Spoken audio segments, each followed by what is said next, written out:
কি ব্যাপার মেঘ, তুমি এখানে কি করছো? আরে এর সাথে তোর বিয়ে ঠিক হয়েছে, তোর হবু হাজবেন্ড না? আমি যদি চিনতে না ভুল করি তাহলে এটাই তো তোর হবু হাজবেন্ড, যার সাথে তোর বাবা তোর বিয়ে ঠিক করছে। মানে বুঝলাম না আঙ্কেল, দেখে শুনে এরকম একটা ফকিন্নির সাথে তোর বিয়ে কিভাবে ঠিক করলাম বুঝতেছি না। সিরিয়াসলি ওর সাথে তোকে যাই বল?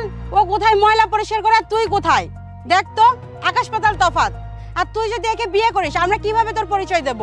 আরে আমি তো সেটাই বলছি, ওর সাথে যাই কিভাবে? দেখ রাস্তায় দাঁড়ায় ময়লা কুড়াচ্ছে, এর সাথে নাকি ওর বিয়ে দিব। ওর স্ট্যাটাস কোথায়, ওর স্ট্যাটাস কোথায় এটা বল আমাকে।